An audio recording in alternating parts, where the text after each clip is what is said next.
Bonjour chers heureux détenteurs de l'Ajada Yoga. Nous allons aujourd'hui voir la première posture qui est Tadasana, autrement dit la montagne en français. On l'appelle aussi Samastiti dans certaines séances de yoga. Dans le yoga Ashtanga par exemple, on revient à Samastiti entre chaque posture pour retrouver centrage et neutralité. Car c'est une posture que nous allons voir qui est très simple à pratiquer et qui permet vraiment cette écoute profonde et rapide du corps. Avec Tadasana, on va très simplement maîtriser l'art de se tenir debout. Ça, c'est Iyengar qui le dit dans la Bible du yoga. Et effectivement, il ajuste parce que on ne fait jamais attention à la manière dont on se tient debout, comment le poids est réparti, comment le corps se tient de manière générale.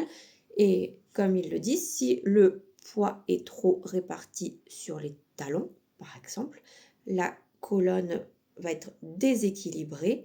Au fur et à mesure, le déséquilibre est même général et va entraîner de la fatigue. Voilà pourquoi cette posture est tout de même essentielle. Elle va aussi nous permettre de ressentir totalement l'ouverture qu'on va donner et les tensions qu'on peut avoir dans le corps. Nous allons pratiquer Tadasana avec une intention. L'intention que je vous ai proposée, je suis solide et alignée, ancrée à la terre et reliée au ciel. C'est une intention qui est proposée. Vous pouvez très bien mettre quelque chose qui va vous sembler plus juste en dessous. Ou pratiquer donc l'intention proposée les 2 ou 3 premiers jours. Et si quelque chose change dans le cours de la semaine, pourquoi pas mettre une intention qui correspondra plus à l'énergie dans laquelle vous avez plus envie d'entrer.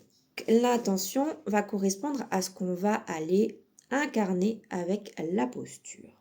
Et puis, ensuite, donc à chaque jour, est proposé de noter l'intuition et l'action.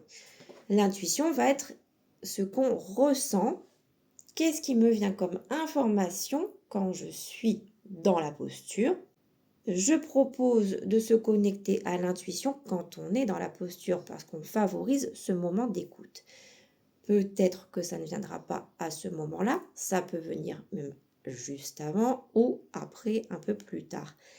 Mais c'est vraiment quelque chose de spontané et qui ne vient pas du cerveau, qui est traduit par le mental, mais c'est pas quelque chose que vous allez aller rechercher avec de la réflexion, bien entendu. C'est une information qui peut même sembler totalement irrationnelle, qu'il va falloir donc canaliser et mettre en place avec une action.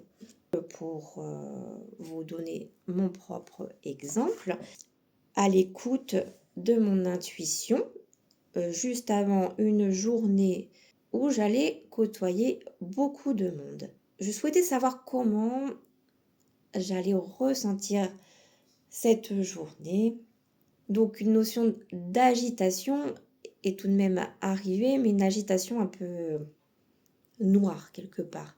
J'allais dire, pas forcément par rapport aux personnes que j'allais rencontrer, mais par rapport à la perte d'énergie que j'allais sans doute créer si je n'étais pas vigilante à cela. Car j'avais particulièrement besoin de prendre soin de mon attention.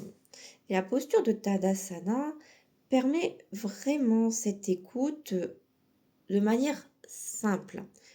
On est dans la droiture et dans l'ouverture. Je me suis donc demandé quelle action j'allais pouvoir mettre en place pour aller sauvegarder cette énergie, pour éviter d'être dans cette notion de dispersion ou de Alors, c'est le mot attaque qui me vient, même si j'ai pas trop envie de l'utiliser parce que ce ne sont pas des attaques, en tout cas conscientes de l'extérieur, mais ça peut être vécu dans le champ énergétique de cette façon-là, en tout cas. Donc, je me suis simplement organisé vraiment des temps de recul et j'ai laissé mon corps me guider. J'avais cette sensation qui venait vraiment, en tout cas du milieu du corps, comme s'il me guidait pour aller juste au bon endroit et ça a été super efficace. Je suis vraiment allée directement à l'essentiel, rencontrer les bonnes personnes et au lieu de perdre 3 heures dans un endroit à parler à des tas de gens, je suis allée rencontrer les bonnes personnes de manière efficace et directe. En 1 heure de temps, tout était fait. C'est très efficace quand on se connecte simplement à soi-même. Nous allons donc pratiquer Tadasana. Elle améliore l'ancrage, la posture de manière générale et surtout, elle amène la conscience corporelle. Et c'est pour ça que c'est la plus importante car c'est la base de tout. En maîtrisant la conscience ici, vous partez sur de très bonnes bases pour la suite. Nous nous mettons donc debout et on va aligner les pieds. Tout dépend de la forme des pieds. Voilà, Iyengar dit qu'il faut aligner les gros orteils et les talons. Je veux dire, on va prioriser les gros orteils. Si vraiment ce n'est pas du tout confortable pour le dos, vous pouvez écarter, mais très légèrement. Et puis on allonge. On allonge tout le corps. Et on grandit ce corps à partir de la connexion qu'on va avoir avec les pieds dans le sol. Vous pouvez même décoller chacun des orteils pour bien les replacer sur le sol et ressentir que chacun des orteils est en contact avec le sol. On ressent la plante des pieds qui va aller en direction du sol, comme si elles étaient aimantées vers la terre. Elles vont aller chercher très loin sous terre et bien sûr les talons aussi. Toute la surface des pieds posée. Et on laisse l'énergie monter, on laisse les rotules monter. On va juste serrer très légèrement les fessiers. Si vous ne savez pas ce que c'est légèrement, vous pouvez même contracter au maximum et puis relâcher un peu. Et normalement, vous allez trouver un juste milieu entre elles sont relâchées, elles sont trop contractées. On rentre le ventre. Vous imaginez que le coccyx, vraiment en forme de pointe, comme si c'était une petite queue, cette queue va aller se connecter au sol. On rapproche légèrement les omoplates pour aller ouvrir aussi le haut de la poitrine. Et tout en haut, donc, le sommet du crâne, lui, attiré par le ciel. Donc, les épaules sont basses. Et vous voyez même que c'est une posture qu'on peut aller rechercher à n'importe quel moment de la journée pour se déconnecter de là où on est, de l'action qui peut un petit peu nous envahir. Par exemple, vous pourriez être à la queue d'un supermarché et faire Tadasana, peut-être sans fermer les yeux, mais se remettre dans cet instant de conscience corporelle et être à l'écoute de la respiration. Donc on profite de cet instant pour avoir une respiration calme, équilibrée. On équilibre les temps d'inspiration au temps d'expiration.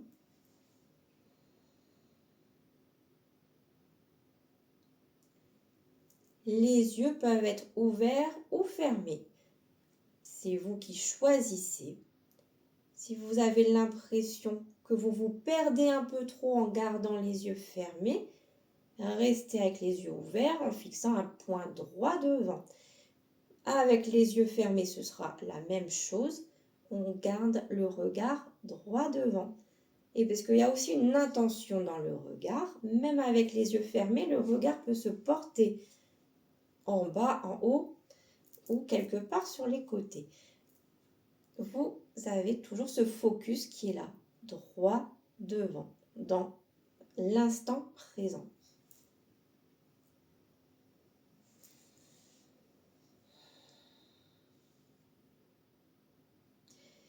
Et les bras allongés. Donc il n'y a pas de surextension, mais vraiment un allongement. Voilà, je grandis mes bras, les paumes de main vers les cuisses. Et j'incarne cette montagne droite, stable, ancrée. 3 minutes, voilà, donc c'est très facile de tenir 3 minutes. Et si vous avez envie d'en faire plus, je vous invite à vous faire plaisir, à en faire beaucoup plus même, tant que Tadasana est pratiqué en conscience, en écoute. Je reste à votre disposition si vous avez des questions. J'y répondrai de manière individuelle si la question vous concerne de manière précise et très personnelle. Si elle peut concerner plus de monde, j'y répondrai bien sûr de manière collective. Passez de joyeux moments de pratique et faites-vous plaisir. Merci.